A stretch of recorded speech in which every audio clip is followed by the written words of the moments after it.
New Thought Media Network.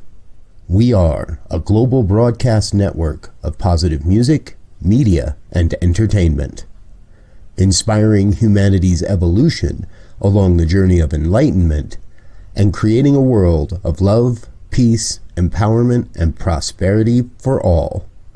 New Thought Media Network. Positively inspiring.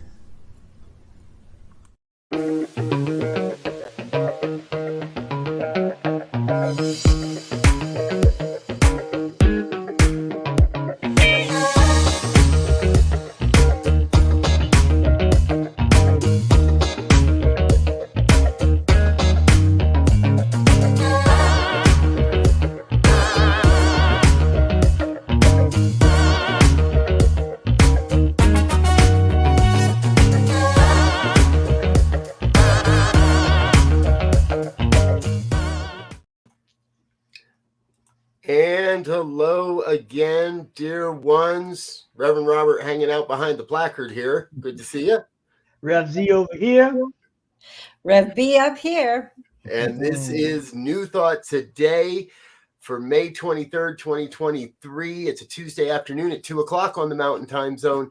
That means that Rev Z and I get to talk to some of the most amazing people on the planet about what is New Thought, where is it going, how is it working, what can we do to be a part of it, and it's always a great conversation. So we are very pleased to welcome Reverend Brz Schreiner-Trudel to the program today. Now, Rev B is also the host of a program here on New Thought Media Network on Wednesday, co-host on Wednesdays called Spirit Cafe, where you get into even more, let's say, far-ranging conversations than we do here.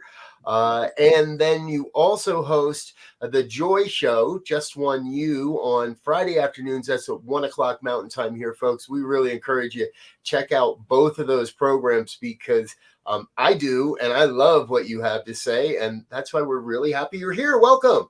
Yay, thank you. I'm glad to be here. It's always fun to hang with you guys.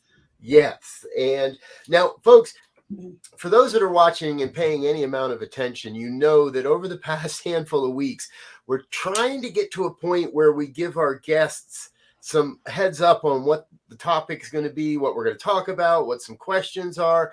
And due to my travel schedule, I just totally dropped that ball right out the window yesterday and did absolutely none of that to help Rev B get prepared for what's going to happen here. So as is our custom, we jumped into a room and started talking and came up with this subject of why do bad things happen to good people? Yeah. And we can draw the other corollary to that as well, is why do good things happen to bad people? Yeah. They're orange in the moment, but maybe we'll get to that second part later in the show. But Red B, give us a little kickoff. Tell people a little bit more about you, and let's dive into this topic. Why do bad things happen to good people? Well, I've been a minister now coming up to 25 years. And loving every minute of it, as challenging as it can be some days, but I love it. And I get the question often, why is it that good people get sick? Why is it that good people die? Why is it that bad things, why does God let bad stuff happen? And, the conversation is, in New Thought here at Science of Mind, we're talking about the fact that we create, consciousness creates. And what I think about, if you listen to chatter, let's say you're on the subway or a city bus or whatever, and you're listening to the people talk around you, what are you hearing? Positive, uplifting, exciting, dynamic information? Or, oh, I've got such a headache, and oh, this aches, and did you see what the politicians did? And so the whole consciousness, the collective consciousness, seems to be quite negative most of the time. And if consciousness creates, and the law of attraction, Raymond Hollowell, in working with the law, talks about the law of attraction, and he says there's three things. There's intention, or interest rather, attention, and expectation. So if our interest is in how bad we're doing, well, guess what? We're going to continue to create that. Wow. Yeah. you know, and you know, as there's a saying that things don't just happen, they happen just. And not in the Yes. sense of justice, but in the sense of the law of gravity exists.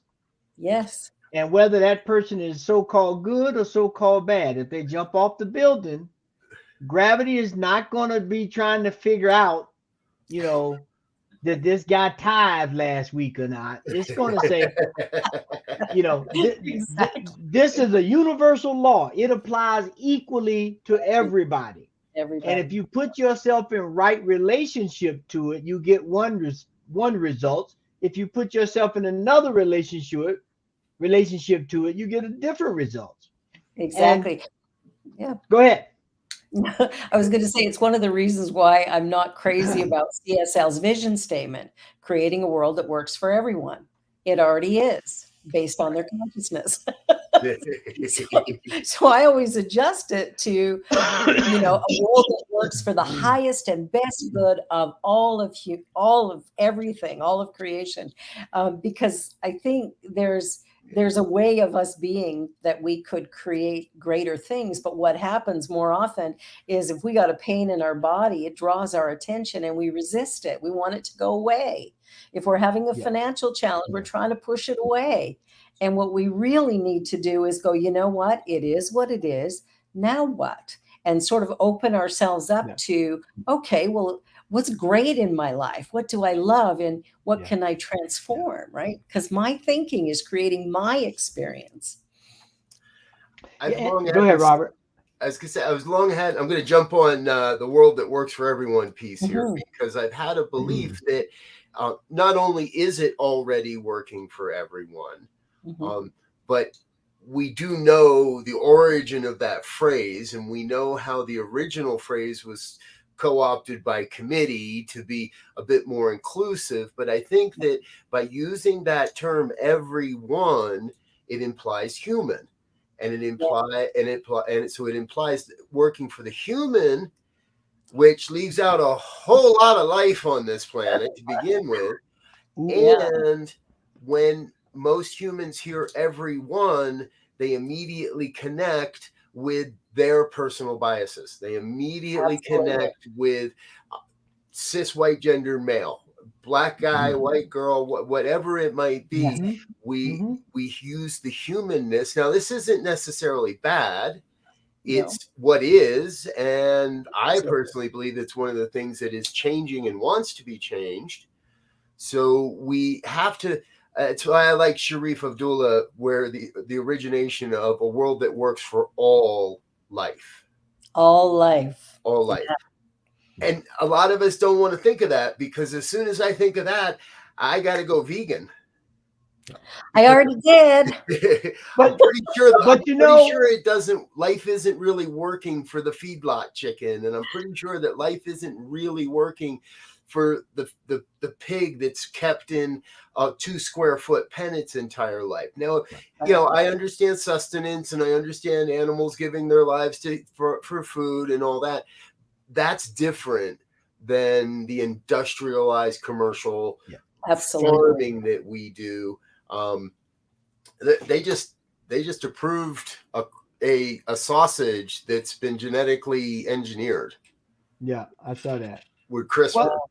Well, you know, it's a couple things come up there. One, you know, this whole idea of what's good and what's bad, right?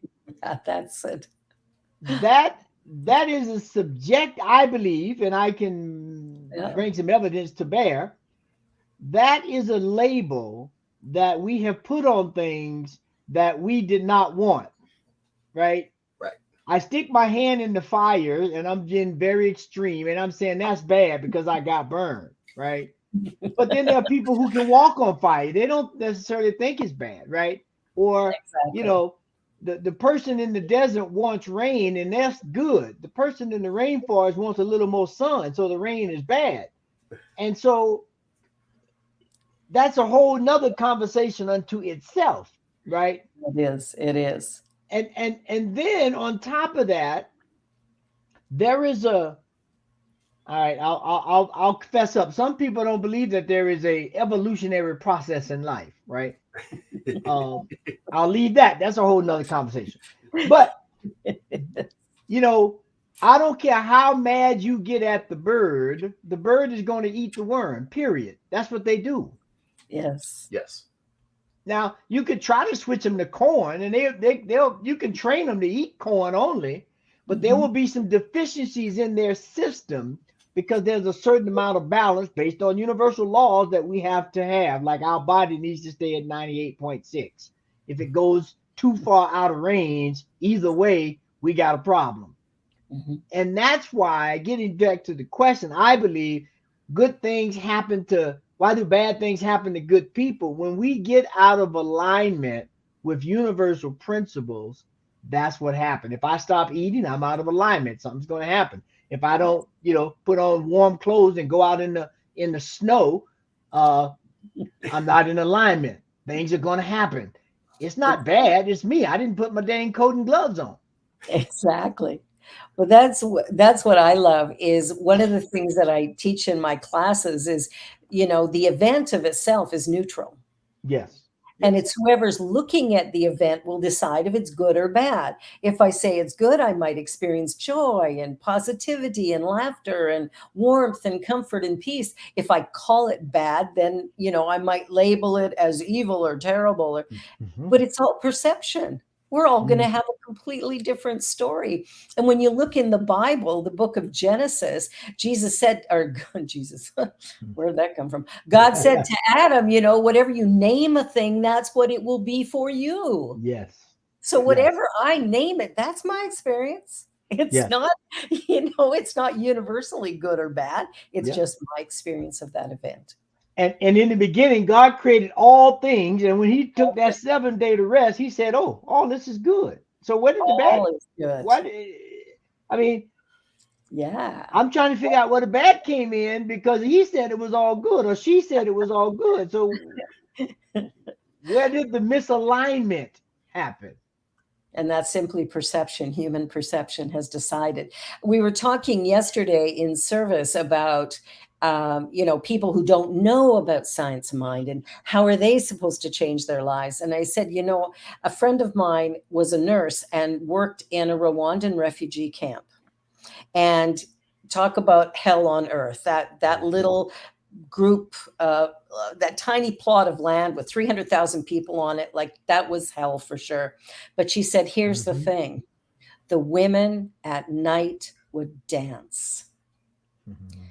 And I thought, whatever's going on in the world around us, wherever we are planted, we do have the opportunity to find our piece of heaven in the middle of whatever's happening. And how we focus that attention makes all the difference in the world. You look at somebody who has, a little tiny, look at somebody who's homeless. I've met, a few homeless people who go, I'm free. I don't have a mortgage. I don't have a boss over me. I'm free. I'm living my best life. So who am I to say that what they're doing is bad and wrong? Yeah. Everything is perception, right? Yeah. Yep. There is a piece in our philosophy. I want to jump back to that question of what about the people that don't know about science of mind? Yeah. Right? Because people have been bettering themselves and therefore bettering their lives for all of creation, for all history. And science of mind is just one of a billion, there's 8 billion different people on the planet at this point now. That means there's 8 billion plus different ways to know God. Exactly. That means there's 8 billion different ways to demonstrate this principle of co-creation. And so it doesn't matter if you don't know science of mind, if you understand co-creation, if you understand how to use the power of your word, how to use the power of your thought to change the conditions of your life, to change the way you look at things. Yeah. And what has happened, I think oftentimes religion gets a bad rap because people don't understand it. The word itself means to bind back, to yoke back to the spirit. And so effectively, what a religion is a set of precepts, rituals, and points of clarity that say if you do these things and you follow this precepts, you will have the opportunity to bind back to God, the source, the thing itself. But that doesn't mean, just like we talked about the person in the desert and the person in the rainforest, their perception or their rituals of how they get in touch with that higher consciousness is going to be totally different, because it's somewhat, I'll say, dictated or governed is a better word, by the environment that they're in. Yeah. And so to condemn one religion over another, I mean, if that works for you, you know, if you like a Volkswagen Bug and I like a Jaguar, well, who am I to tell you not to ride your Bug and you need to get a Jaguar because Jaguar's this, that, the other, or for you to say, yeah, that Jaguar putting more carbon into space or whatever.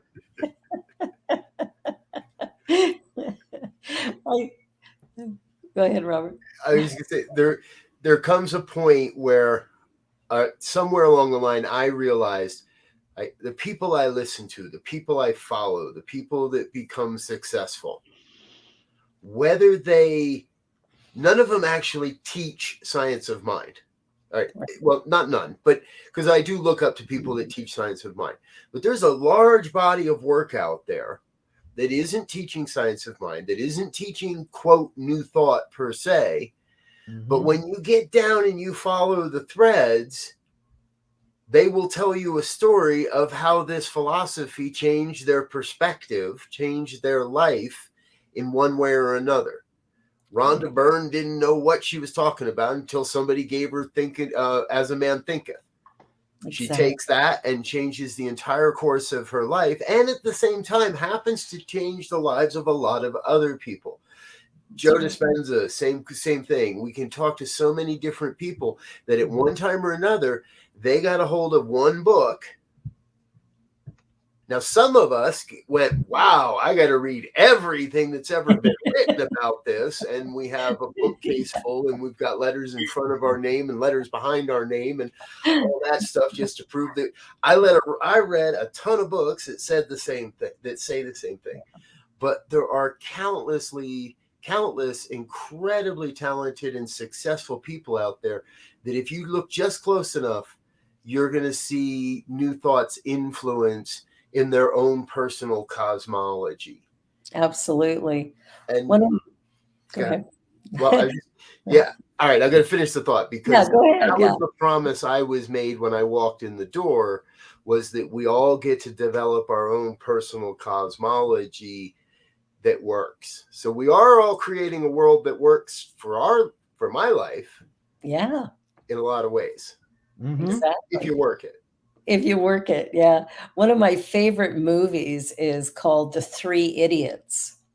And it is, it's such a great film. I'm writing it down right now. It's really good. Last I checked, it was on Netflix.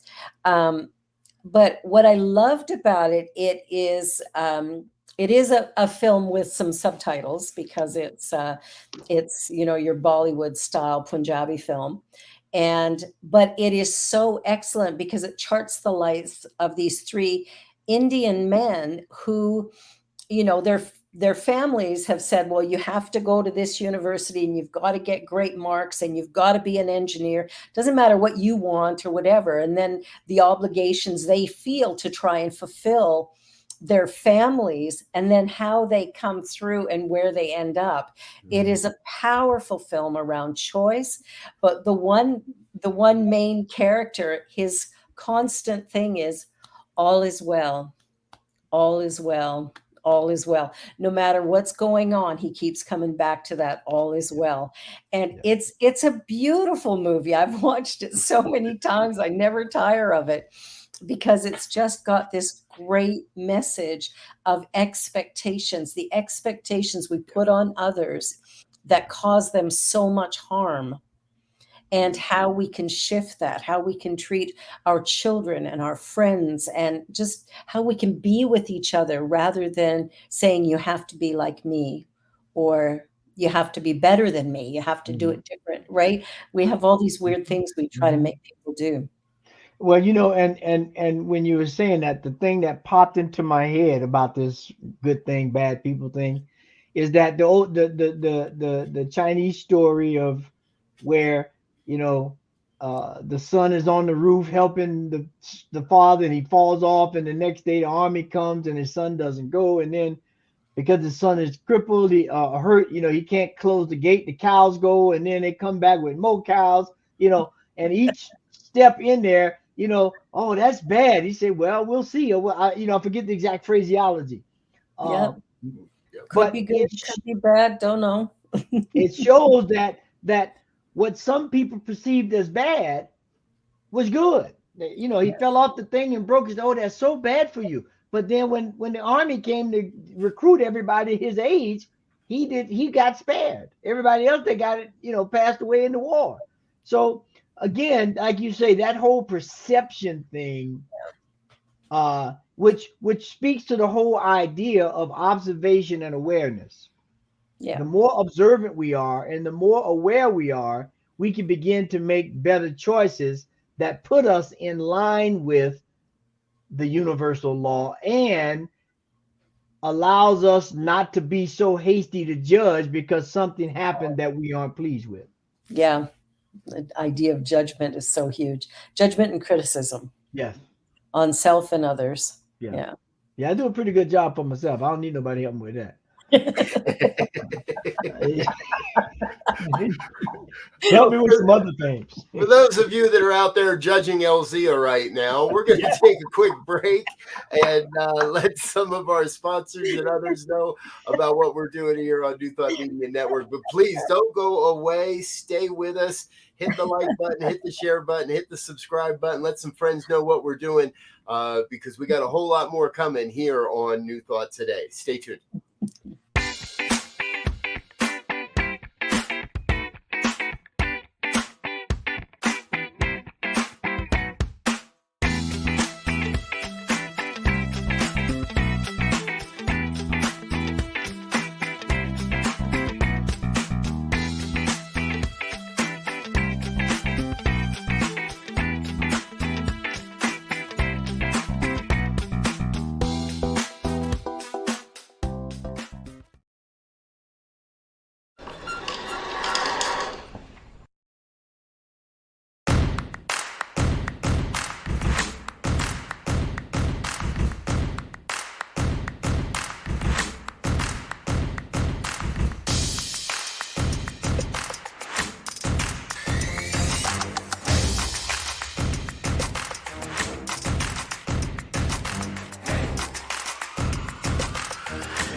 And we're back with more of New Thought Today here on the New Thought Media Network. I'm Rev Brz.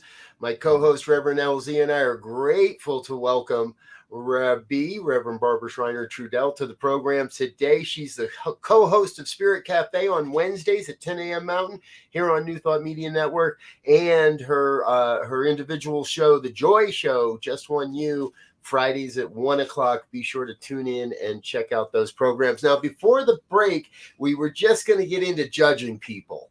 So I don't want us to stop. But I mean, I once heard David Bruner walk out onto stage at Asilomar, and he looked straight out of the crowd and he said, "Your judgments of me are already creating an experience in your life." And as a ministerial student, and this was one of the first times I think he came out on the Asilomar stage in short sleeves. So for those that know David Bruner, Reverend Dr. David Bruner, he's got tattooed full arm sleeve tattoos. That's not exactly common. Yes, you don't have to cover yours. So tattoos are common around this movement, but full body, full sleeves are not. And he came right out and he said, "There's no question that you make a judgment Now, we've talked before on this program, there's those righteous judgments. It's late at night, guy comes at me on the same side of the street and is reaching inside his waistband, kind of strange, or inside his jacket. And I'm in there's our bad thing. I'm in a neighborhood that isn't conducive to my kind. I might want to cross the street. But we're talking about exactly this, the good and the bad judgments we make about people before we even know them. Yeah. And so we're going to put Reverend Barbara on the hot seat and say, how do we avoid that? How do we get beyond that? I think it's about the judgments we hold on ourselves as well. And so many of the judgments that we have are coming from our own sort of insecurities or whatever. Like, in order to elevate myself, I'm going to put somebody else down. I was in a meeting this morning with a woman who, fabulous Black woman. She's, a facilitator, a trainer. She, takes executive people and trains them how to do their jobs even better. And she was at Sick Kids Hospital where she was working with their executive. And she had gone in one day to drop something off, and she was just wearing coveralls and a casual shirt. And she goes into the washroom. When she's coming out, somebody said, the bathroom needs to be cleaned. And she said, the only reason, like, her and I could have been standing together. They wouldn't say that to me, even if we were dressed the same. Right. And she said, here I am. I'm the one training the executive of this hospital. And somebody makes the assumption that I'm the cleaning staff.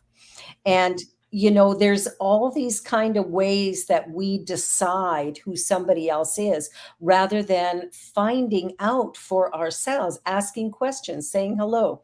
My eldest daughter is visiting from Calgary because it's too smoky to be there right now. And so she was at the park with my great-grandson yesterday. And the kids start playing, and she sits down and starts talking to this Muslim woman who's in a full hijab. And they get chatting, and the woman says to her, thank you. Most people don't talk to me. Mm-hmm. And, she ended up driving Arlene back here, and she's invited us to dinner at her home this weekend. But, we tend to decide that certain people we don't want to connect with. And I think we're really missing out by playing that game, right? Like, there's so much good in the world, and we're making these assumptions, like parents who are saying, stranger danger. I'm sorry. Half the time kids are abused at home. Right. There ain't no stranger there. It's an uncle, an aunt, a parent, a sibling, whatever. Like, we have to reframe the narrative because most people are good. Yeah. And I'm perfect segue when you said reframe, because we have to reframe judgment. When I'm crossing the street every day, I'm making a judgment. Can I make it before that car smashes me? When I turn this corner, can I stay in my lane without bopping into the car on the other lane? All these so-called judgments that we make every day, that if we didn't make them, we'd be in serious trouble. Exactly. And so we need to reframe that word judgment to something that's less stigmatized.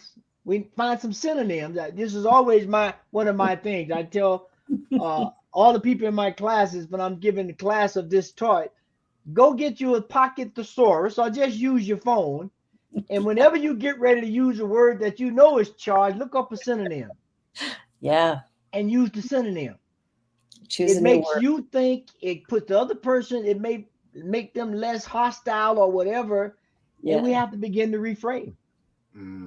Yeah, we really do. We really do.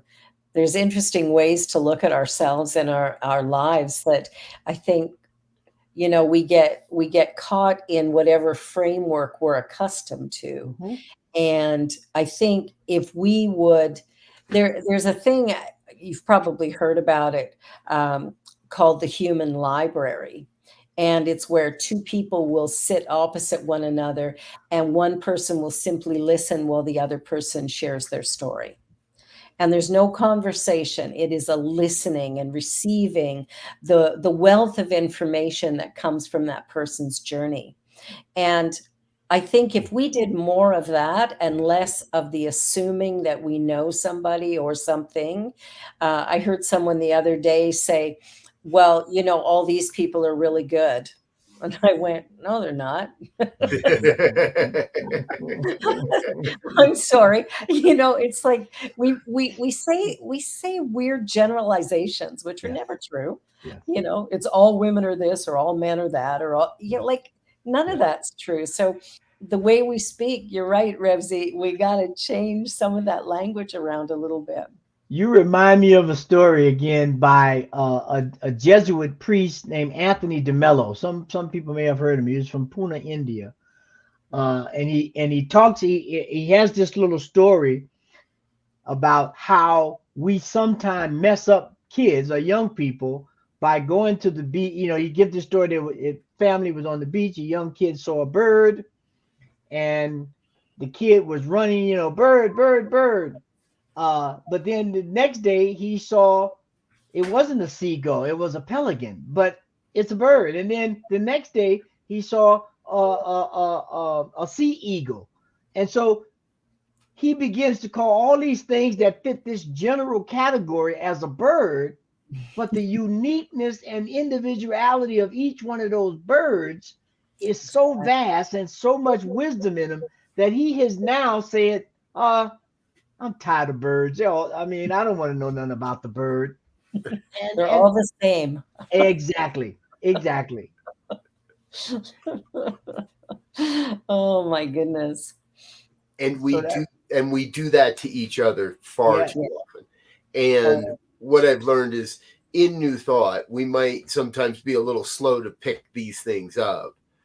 But I believe that the philosophy and the organization is moving in that direction. We've always talked about our oneness is not sameness. Mm-hmm. Right. Yes. The fact that we are all one in this thing called life does not mean that we are all the same, nor should we be. Right. It's life would be incredibly dull if we were all doing the same thing, believing the same way. And I really believe if we come back to why the bad things happen to good people, I think it isn't, again, not the judgment, not the perception, not just the definition, but it is that which I feel I need to experience in some way. Yeah. And a lot of that does come from our childhood conditioning that Black men are not safe or don't trust the white guy. Or whatever those biases, whether it's race, whether it's religion, whether it's sexual orientation, whether it's belief pattern, right? All Jews are spendthrifts, or whatever you want to say. We have been indoctrinated with these cultural consciousness pieces. And again, part of what I always loved about this philosophy is it offers the promise that we can go beyond those collective consciousness pieces and start to see people as the uniqueness they are, even within this system of oneness. Yeah, I think that's it's interesting. Go ahead, Barbara. Well, that's what's fascinating is when we can start to see, because we do make assumptions. You know, I'm on a board for PWA, which is Toronto People with AIDS Foundation. And the work we do is for many different cultures. And so we want to make sure we're sort of representative of everyone. And what's interesting, when I first went on that board, there was a little kind of, ooh, we're not so sure about you. There's a Rev in front of my name, right? You got, right? So you've got this LGBTQ plus community, BIPOC community, and they're looking at me, this white girl with a Rev in front of her name going, oh, I don't know about this. Religion's never been too good to me. And it was interesting how that evolved as they allowed themselves to get to know me. Yeah. And what I love now is when somebody says to me, no matter what I need, I know you'll always be there. Yeah. And that, it feels really good to be seen for me now without having to give up the title, but to acknowledge that title doesn't mean what you learned historically in your life experience, right? It's different. So, people receive us in different ways, and we have to show ourselves, be willing to stand and show who we really are. And that was great. I set up and let you talk because that leads right into what I was going to say even better. in that, one, I more times than not, I don't use Rev because it already puts a stigma. If somebody sees me, they already got a preconceived notion of who and what I am, right? Yeah. Check box. Now, I had a conversation this morning with a dear friend of mine from college. So we've been knowing each other a very long time. Yeah. And we would, as would happen, we got together, we solved all the problems of the world this morning while we were drinking our coffee. Nice. And that point you made, Robert, about culture, because we brought up this idea that when we look at the so-called underprivileged culture, who are living in less than desirable, and they could be any race, creed, or color, doesn't matter.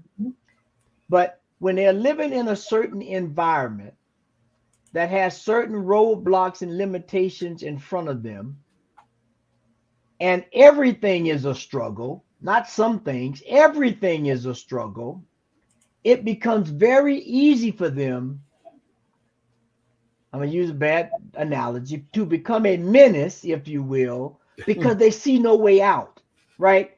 Everything is a struggle. Everything is hard. I have to work twice as hard, triple as hard, just to be almost even. Yeah. So it becomes very easy for someone in that position to take a very non-popular approach to things that normal people, if you will, or people who aren't faced with those kinds of situations. And then we start looking at, well, why did the bad thing happen? Or why did the good thing happen? Right. And again, I think you said it earlier, Barbara, in terms of this, we have to not only reframe, but we have to recontextualize what life is. Absolutely. There was a project done in Canada in a small city in Manitoba called the Mincombe Project. And it was, I can't remember when exactly it happened. It's more than 50 years ago anyway, where the federal government under Pierre Elliott Trudeau and then the provincial government under the NDP, I can't remember who was leading it, decided that there would be a poverty-free zone in Dauphin, Manitoba. And for 5 years, every single person, every single adult received a living wage. So whether they worked or didn't work, they would receive enough money to ensure that they had a living wage. They had free education, dental, all healthcare. Well, healthcare is kind of covered up here anyway, but all of those things were covered. At the end of 5 years, government changed and they tossed it. But they released the information a few years back. And what they discovered was the savings, most especially in healthcare, was to the tune of billions of dollars. And so you hear people going, well, we can't give the homeless a home because that would take too much. That would cost us too much. No, giving the homeless a home would provide safety for them, which is going to change a lot of some of the things that are going on that you were just alluding to, Rev Z. So it's like they proved. The interesting thing at the end of it is every adult worked, unless it was a mother with a young child. Everybody worked. Everybody did well. They found careers that they loved because they were able to wait a few minutes before they accepted the first job that came along. They had a healthy, productive, of course, crime went way down.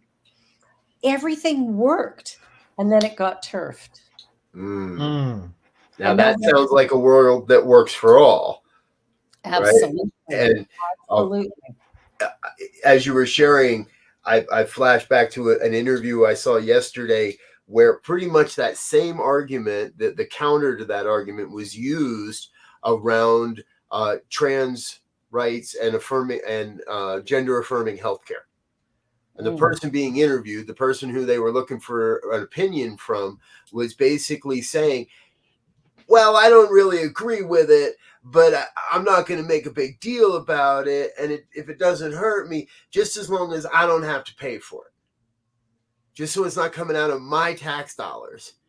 Yeah. And it's like, you're so close, dude, but you're so far away in the fact that you still bring it back to the fact that you think it's about what it's costing you.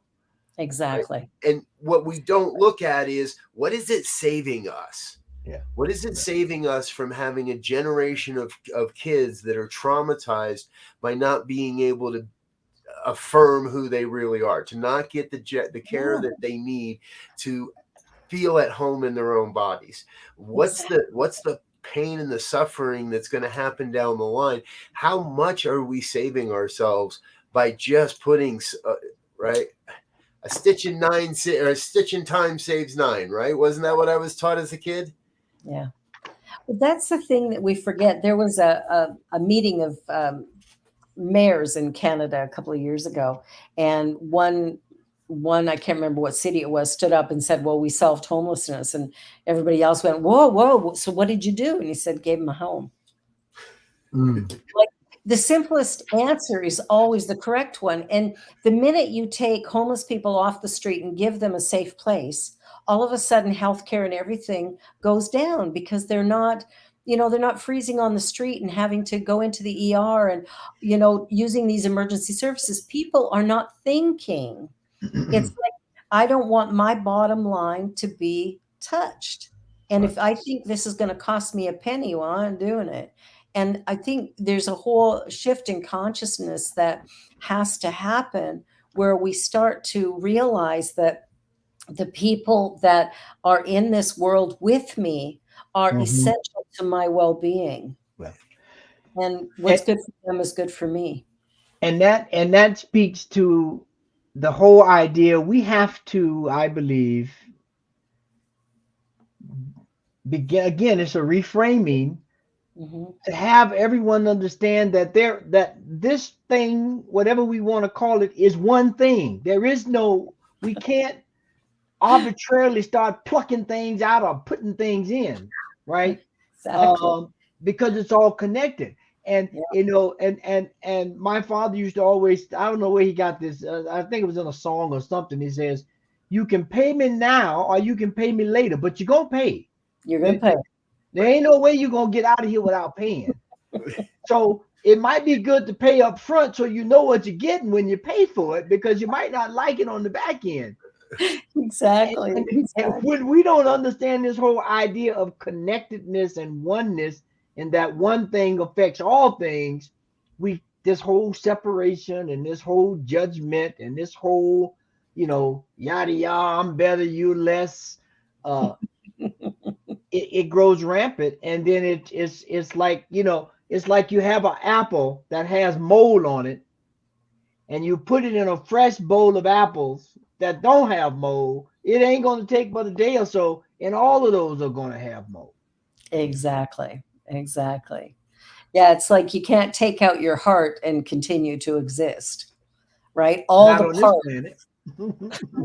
these parts are needed. And so it's just like, in this world, all of the parts are needed. Yes. Whether it's plant life, animal life, human life. I started watching a show here. I don't know if it's in the US yet. It's a Canadian show called Evolving Vegan. And he's talking about all these great vegan restaurants all over North America. And he actually did a show here in Toronto where he interviewed a gentleman who owns a restaurant called Antler. And this guy forages for berries and for mushrooms and stuff like that, but also kills, like he'll go out and hunt and use what he has killed. That's how he feeds his family. He doesn't go to the grocery store and buy the mass produced stuff. He wants to know that what he's feeding them has had a life and is giving it, like, it's just such a conscious choice. And I thought, wow, you're creating a restaurant that's got a consciousness. Still, but from a different perspective, right? Yeah. And you bring to mind, you know, one of the traditions from an Islamic perspective is slaughtering your own meat, right? And there's a same kind of thing. So if you're gonna, there's a whole ritual of calming the animal down and making sure their heart is not pumping adrenaline to mess up the meat, and you know they're fed a certain way if you can get that kind of, and they never, when you do the zebihah or the kosher, if you're going to go that way, or the killing of the animal, the animal never sees the blade ever. Right. That's done. So they're in a calm state. They come, and then you do it, and they don't. You know, it's now some people still will have problems with that. I know, but we know in terms of a state of consciousness what happens when any consciousness on the planet is in a stressful situation or is in a more secure, pleasurable environment. The endorphins and everything that's going on in the brain affects the bodily totally different. That's why we have now all these traumas, because they're saying that's why we need to meditate and we need to drink more water to flush the system and all of this. Yeah. My husband's been buying halal meat for a long time. It's, you know, you pay a little bit more for it, but he wants to know if he's eating meat, he wants to know that he's eating something that is, you know, been handled in a different fashion than mass slaughterhouses. Exactly. A prayer has been said over it. It's killed in a certain way. It's been handled and fed in a certain way. Exactly. There's kind of a blessing there rather than the way Rev Brz was talking about the, you know, the pig in this little tiny cage, or birds that are packed into these wee crates and stacked on top of each other. And it's, that's awful. And what we now know is that type of behavior leads to pandemics. We do know that. And that leads to thousands upon thousands and thousands of human death as well. So like, I think that was the greatest lesson of the last 3 years is if you can't walk away from what we just went through and not realize we are one, you're not paying attention. And if you want to continue to espouse that belief in separation, whether it's in politics or whether it's in social justice work, whether it's in our restaurants or in our schools or in our hospitals, or did I mention the state of Florida? If you want to continue to push that kind of separation, then don't be surprised when the world you think you're building crashes down all around you. Because if it's not in alignment with truth, it's not sustainable. Exactly. Yeah, one of the things I noticed that, you know, that first lockdown of COVID, it was like, you know, plant life flourished and animal life flourished. It's like the world became this renewed, restored, regenerated, glorious thing again. Yeah. Because those of us who are wrecking it got pulled out of the equation for a moment. Right? So it really shows the damage that we're doing constantly. And that we don't seem quite ready to accept responsibility for. Right. And all based on this false belief in separation. Absolutely. Everything is about separation. The othering of groups and beliefs and life forms. Absolutely. And that idea of other, you know, I just read the latest book by Michelle Obama, The Light We Carry, I think it's called. What a brilliant book. But it was so clear about how people feel separate because of something identifiable, such as the skin you're in, right? Like, it's so heartbreaking, you know, when you listen to these stories and you start to see the ways in which we separate you know, I'm better than you are. And, you know, all of these things, it's all fabrications of our imagination, and we could be using it so productively, and we use it destructively. Imagination is vast, and we could use it better than we do. Yes, we can. And we're going to take a quick break here, folks, to let you know of some organizations and some folks that are doing this, that are thinking towards what can we accomplish.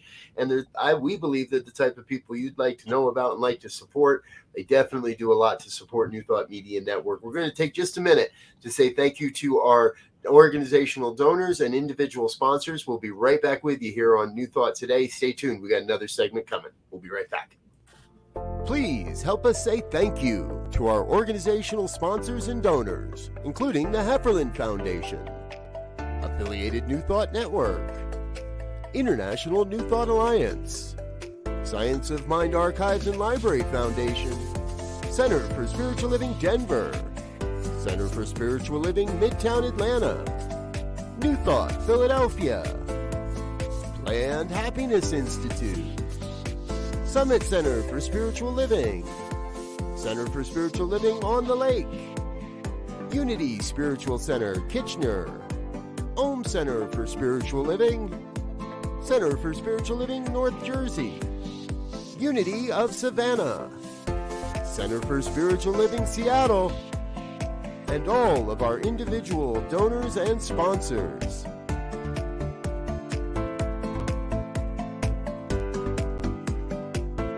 Thank you for being a part of the New Thought Media Network. Please come be you.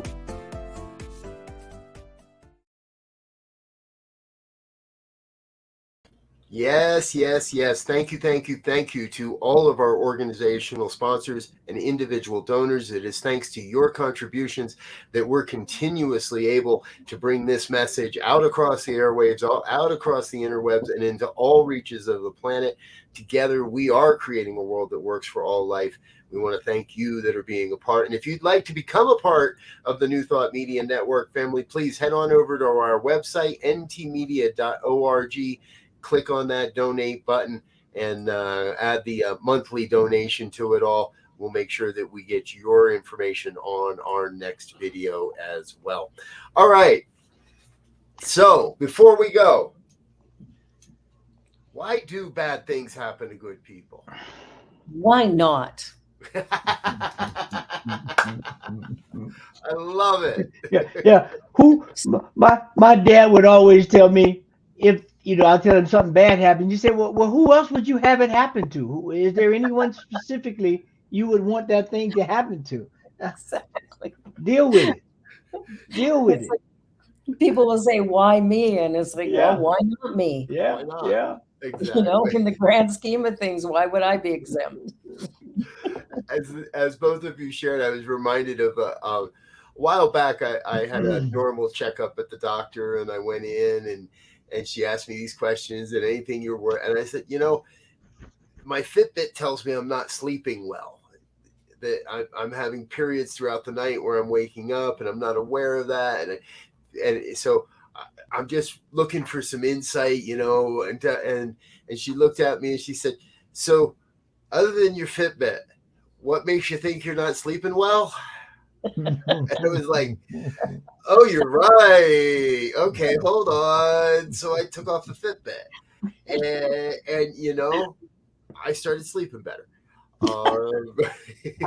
So why not me? Why not me? Yeah.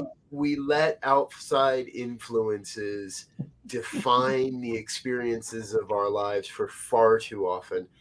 I see this again and again on a daily basis. People that just parrot what they've been told and say the same old talking points that everybody else is saying, and don't take that time to really. And here's the big key takeaway for me today is we often don't take the time to really listen to ourselves, to those around us, to what people are experiencing. We bring our assumptions and our biases in with us, and then we force them down people's throats. So I think that listening piece is huge. Yeah. That's probably the most important thing that any one of us can do. but also listening to our bodies. We get an ache or a pain and we take a pill. Yeah. What if we welcome that ache and relaxed into that ache and said, what do I actually need here? And listen intuitively. Our bodies will tell us what is needed. Right. And of course, when we're meeting people on the street, if we listen, we know if we're safe. Yeah. If we listen, Yeah. we don't need to have stranger danger. We Yeah. need to listen to that wisdom that is within each and every one of us, and that will lead us in beautiful ways. Yeah. Yeah. Mm-hmm. There was a song, I know it came out in the mid-70s called "Stop, Look, and Listen to Your Heart, Hear What It's Saying." And that's what we need to go back to, because when we can remove our mind and a lot and quiet it and let the heart get the sensitivity of the situation or the person or the incident and come from that place of love, everything will begin to sort itself out, I believe. But the first two things have to be there. You got to stop, you got to look, and you got to listen first. Exactly. Before you start coming up with solutions or offering antidotes and all of that stuff, because you might not be in tune with what's really happening. Exactly right. Exactly right. I love that. I love that. And we're all responsible for our own experience. Mm-hmm. Yep. Folks, we strive to be a full service media entertainment outlet here. So I've just dropped into the comments of today's show a link to the YouTube video for Stop, Look, and Listen. So it's the Stylistics. Yes. The Stylistics. For everybody who's saying, yeah, who is that band? And for everybody else who thinks we're just a bunch of old, fuddy-duddies who don't know what. There it is. There's the band. There it is. There it It's is. real. It is a great song. Well, that's what we're going to leave you with, folks. The theme of today's song is Stop, Look, and Listen to your heart. With your heart. Beautiful. Thanks for having me, guys. I had a wonderful time. As always, it's always good. As always. And I think you're probably due for a guest appearance on our Friday morning program, Ministers Talking Shit. So we'll get you on that schedule. I'm in. We can get rowdy. We can talk about women's rights in the United States of America. Yeah. Women have rights here? Wait a minute. No, wait. We'll talk about the rights in Canada because you didn't got no. We need a good example, I think. Yes. All right, I'm going to get in trouble with somebody for that one. Yeah. Folks, we're out of here for now. We love you. We wish you all the best. Until next time, we wish you peace and richest blessings. Bye now. Bye-bye.